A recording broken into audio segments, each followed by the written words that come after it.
and I work at Made in East Lothian in Haddington. I am the textiles person here. I run the textiles groups and I teach sewing classes in here. I think sewing is a really, really relevant thing to this day and age.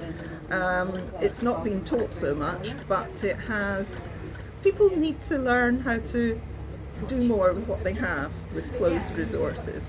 And I think there's an upsurge in interest in learning how to do repairs and keep clothes in good condition and things. And that's one of the things we do here.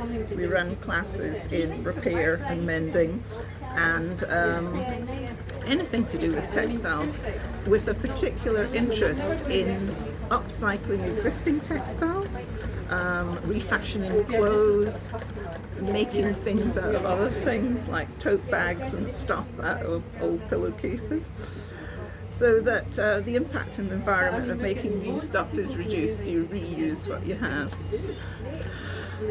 Talking about reusing what you have, I have a particular interest as well in these old vintage sewing machines.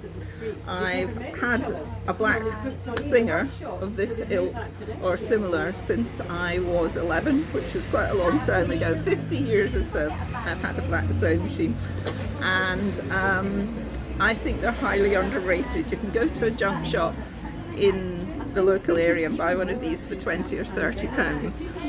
This one, for instance, cost me 30 pounds at a local recycling project. It was made 2 months after World War II started, so it's 80 plus years old. And as you can see, it stitches absolutely perfectly. And there's a lot of people got one of these in the attic or the garage and things that belong to their gran, and they think, well, it's not any use, is it? It's so old. But in fact, this one will last another 80 years, and you will not be able to say that of the one that you just bought from the supermarket last week. It will last 5 years at most, with care. This one will last for another 80 years. And people think, well, they can't do very much. They can't do 200 stitches, so they're no use. How many times do you use 200 stitches? It's like your washing machine. You only use 2 programs at the best of times. This will do 99% of what you want, and the other 1% you can probably buy one of the fun little attachments that make it do zigzag or make a buttonhole and things like that. So one of my missions in life is to get as many of these back out of the attics and put them back into popular use again. I can service them, I can make them work, clean them up, do the oiling and things like that. Because it's perfect engineering, aren't they? They're absolutely, they run so smoothly. They were beautifully made, and some of them were very expensive. Singer were the first people to do the Never Never. You bought it on hire purchase. The Singer man would come round every week and get you 1 or 6 or 2 or 6 and write it in a book. And it was usually about 2 years to pay it off. Some of the bigger models of this cost more than a small car. There were seamstress models, and she would buy one on hire purchase and she would use it to pay off her own debts. These are actually enabled women to earn their own living.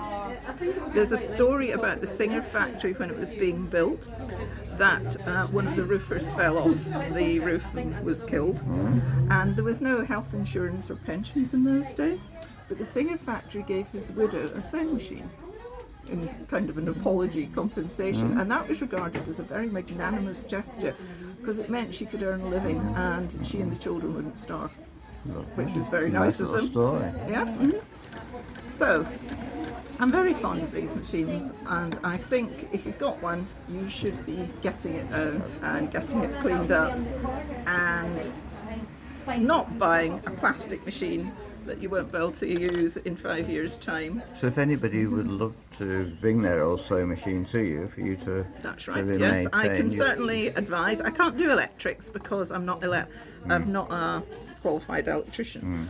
But I can do treadles and manual ones, and you can also take the old ones with the electric motors and the rusty old sparky electrics, and you could just put hand crank attachments onto them. All works. It's the same place. So But they can learn the history of them. They're all got numbers to them, haven't they? That's right. There's a unique serial number on every machine. This one, I checked it last night. It was released in November of 1939. Lovely. So it was made in Clydebank in the Kilbowie factory, as are most of our Scottish machines, I should think, because it was the biggest sewing machine factory in the world. Why would you buy one from anywhere else if you lived in central Scotland? So. And you're working on our flag, thank you very much. Hope we keep nice and safe with that, thank you. Okay. We do appreciate what you've done and what you're doing. Thank you. Hope I didn't leather on too much. Thank you very much. Okay, that was the Starsky&Hutch 21st Century Environmental Explorers. If you do enjoy our videos, would you please subscribe.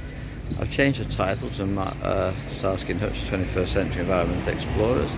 I would just like to say thank you very much for our flag. We'll be well seen tonight.